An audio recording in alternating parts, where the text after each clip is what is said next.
Okay, I lost my phone for 10 days. I knew it was in my house somewhere. So I cleaned everything. And then I found it next to the guinea pig cage. So now you know, it takes me 10 days to clean that cage. Anyway, that felt like I was in 1995 because I didn't have any money to go do anything. So I was just back and forth to the same places. So I didn't have to find too many driving instructions. But it was like checking email for messages. I didn't really get that many messages. So very much a hermit mode. And it was lovely to time travel back to the 90s. So now I'm just gonna ask Rosalind and Jocelyn for a follow-up on the Jesus channeling. That was a lot to swallow. That's the first time I've ever channeled Jesus, saying that basically we both studied with the Essenes. But I mean, that's the guidance I'm getting. That's the confirmation that I'm getting. So I want Rosalind and Jocelyn to help me feel better about carrying that statement, proclamation. Ready or not, I need to ask them.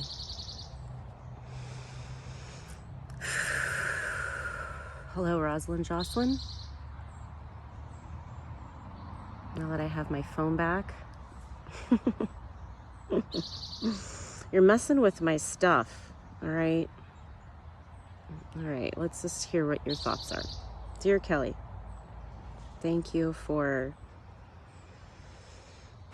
making time to meet with us. See, sometimes you're not really willing to do it. That's why we thank you, because sometimes you don't do it. You're not doing it 24 hours a day. You're still toggling back and forth between your ego and your 5D self. That's okay, but that's why we say thank you, you know? Because we want to have gratitude for when you join with us, because we know that gratitude will offer an energetic push in the direction of channeling more. These tools that we're sharing with you and that you're using to heal yourself are like master keys for the entire matrix. You know, the matrix has different versions of reality in it, right? You've got the lower thinking and you've got the higher thinking, and everything has its place. There's a purpose for everything. So, but these tools are universal to all the realities. And when you learn them, you can move faster in solving the matrix and changing timelines and manifesting more abundance. But you're not going to really manifest abundance until you've cleared your karma, because karma it's holding you back. It's creating obstacles in your path. It's confusing you. It's the wrong piece in the wrong place, whatever. And so when you want to manifest abundance, it's not a matter of just having discipline over your thoughts, because it's unconscious. Your karma can be unconscious. You can be unaware of it, and it can just be a self-sabotage or something you're in denial of that you're not looking at, pulling you in the wrong direction. So first, you've got to accept yourself where you are. You've got to forgive your flaws. You've got to be okay with the wounded version of yourself. Because if you keep trying to be something you're not just for the sake of acceptance, then you're perpetuating the karma. The karma must be forgiven. It must be accepted and released. It must be acknowledged for what it taught you in order for you to move on and clear it. And then once you clear your karma, there's nothing stopping you. So on the way to clearing your karma, you're going to have a little bit left and a little bit left towards the end. It's going to feel like you constantly have a little bit left. But in the space between the clearing of the karma, which is going to feel like a step back when you have to become conscious of it, but in the space between where you're celebrating more and more and you're happier and you're healing and you feel lighter, you're enlightened, but you still have a little bit of karma left, you learn how these tools are working for you. You see how they're working. You integrate into the bigger picture why they work, You understand the logic behind everything, and you figure out what tools work for you and who's your actual ally in finding your truth. And as you find your truth, your abundance shows up, because that's your birthright. Your birthright is truth and unconditional love and abundance. And just think about the Garden of Eden of the story. That's how it was in the beginning. It was a paradise. And then humanity was represented by Adam and Eve, chose to disobey God out of curiosity. But they painted God as this punishing authority figure. So let's look at that.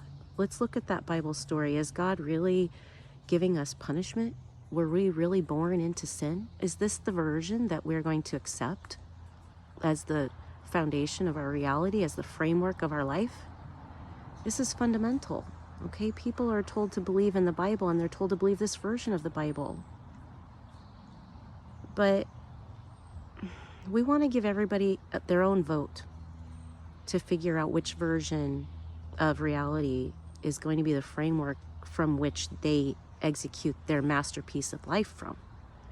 Are you going to execute a masterpiece of love and harmony from the perspective of we're born sinners?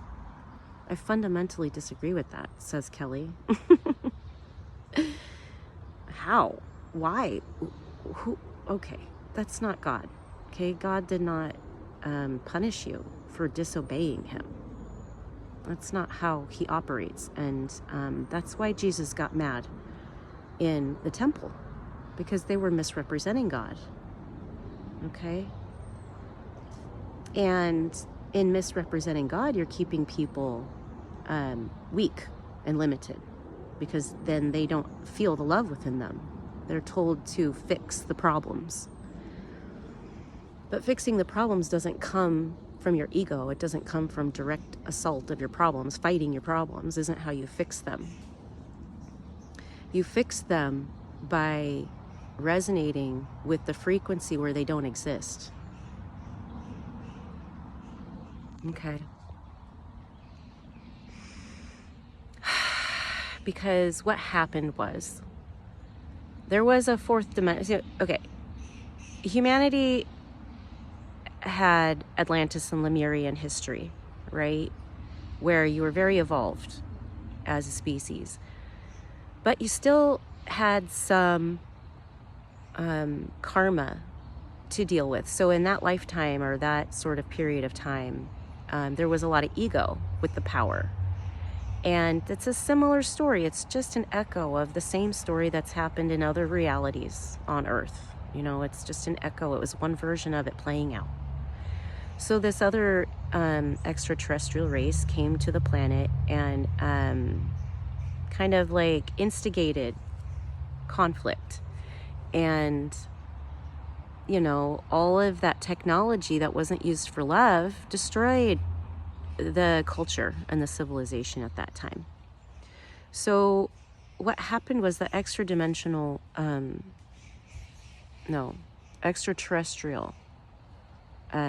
group had a service to self mentality, and when they messed with the Atlantean timeline, these squirrels are messing around behind me. I keep hearing footsteps.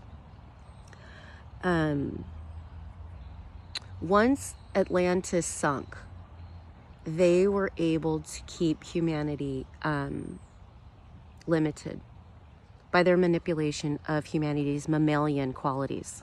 Okay, yes, humans have the capacity to be 5D, but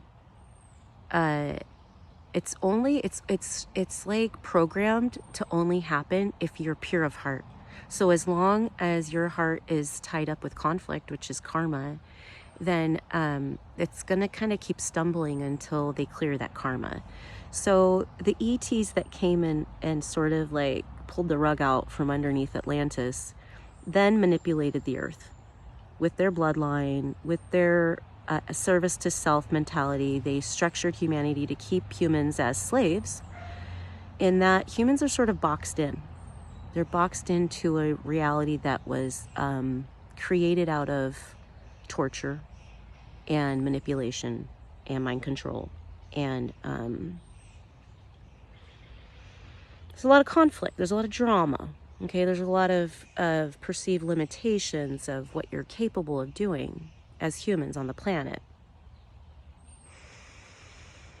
Okay, but we're coming to the end of that. We're coming to the end of that. It's no longer time for that to be a hidden thing, a secret on the planet. It's time for that to be exposed. And we're trying to make it as gentle as possible to expose this to humanity. That's what the awakening is all about. We're exposing humanity to the true history that they've been manipulated. Humanity's been manipulated because that's what you aren't aware of.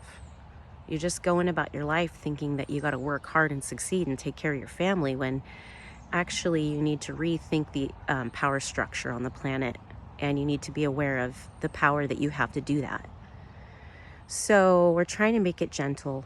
There are benevolent ETs out there who are watching Earth and looking over Earth. There are higher realms of consciousness that are watching Earth and that are judging it. There's referees up there in the non-physical realm that are looking down at here going, okay, that wasn't fair. And, you know, we called for help. Humanity called for help because collectively we understood that this just isn't fair to exist as a slavery society, as a slave society, as a slavery planet. We're done. We're done. Okay? There was enjoyment of the physical senses. That was allowed to happen. That was part of the exploration. And now we're just done. We're just done with it. And that's what you're going to do with your bad habits. You're just going to be like, all right, I guess I explored that. You know how like the first bite's always the best? The first, like you really want it. Even when you fast, Kelly's fasted for Ramadan, and when you fast, you think you're starving. First of all, you're not. You're more hungry. You're more thirsty than you are hungry. And then when you sit down to the food, all you want to do is drink water. And then when you finally get to the food, you're like, okay, I better choose my favorite thing to eat first, because I'm going to have 2 bites and I'm not going to be full. I'm not going to be hungry anymore. Well, that's appetite. It's just a natural way that appetite unfolds. The beginning bites are better. You know, as you get full, things don't taste as good. So if the prodigal son went out there and explored all the vices that were possible, and then realized that wasn't satisfying anymore to explore those vices, it just didn't feel good anymore, and he's done. And that's where you're at with your bad habits on planet Earth. You explored all the things that your initial curiosity of separation from God led you to, and you're just done. You're like, okay, you know what? I think bliss and unconditional love sounds pretty good right now. I think I might just head that way and let go of all this stuff as I'm capable of letting it go. So Kelly's going through that process, and because she's reaching out to something beyond herself, to love, to a wisdom beyond her understanding, she's being shown these tools to help her let go, because she's habitual and she's a mammal, and her heart is it's one of the functions of how humans thrive, is to have compassion for each other. It's a social mechanism that helps a community thrive by having compassion, having empathy. So there's a lot of ways that empathy's been manipulated. Okay. So we're teaching you how to feel safely empathic again and build your intuition, because it's your heart that's going to guide you back to the bliss and the abundance, which is going to be taking away the power of those entities that are in the 4th dimension that are trying to hold humanity in slavery. But they're losing. They're just losing their power. That's why she feels safe to come out, because she's already seen enough to know that they have no threat. There's no threat from them to her. There's no threat. She's protected, and they're losing their power. It's like they're getting clumsy, you know. They got drunk too much, and they got cocky, and they lost their inhibition, and it's just like they're just not a threat, you know. They're not intimidating anymore to her, because she's been seeking the truth, and she's been finding support. She's been calling on help, and she just has it. She's just ready. So, that's what we want to tell you, Kelly. We know you have no idea what you just said. It's all just sort of faded in the memory of the past. And you're in the moment when you're channeling. You're in the moment and you're kind of like putting words to this stream of thought that's coming through your mind. So, listen, keep it up. You know what you need to do. You know what you need to do. And just call on light to the places where you still need clarification. You still need help with certain relationships in your life. And you just need to call on the light. Send light to it. When you send light to it, it's an SOS to us to get working with you. It's a call for help. Okay, when your intention is towards love, healing, compassion, helping others, you're blessed with our help because we are love, and you're calling on love when you do any of those things. And then we show up and we show you how love can manifest in your life in that area to heal that. And then when you heal that, you embody that love that you use to heal that, and you become more of love. And that's just how it is. You make love a habit. That's it, Kelly. Make love a habit. And the earth, being close to the earth helps you do that. Okay? The earth is going to reflect back to you the beauty and the strength that love can offer us, even though we've been brainwashed to see it otherwise. Keep it up. Keep it up.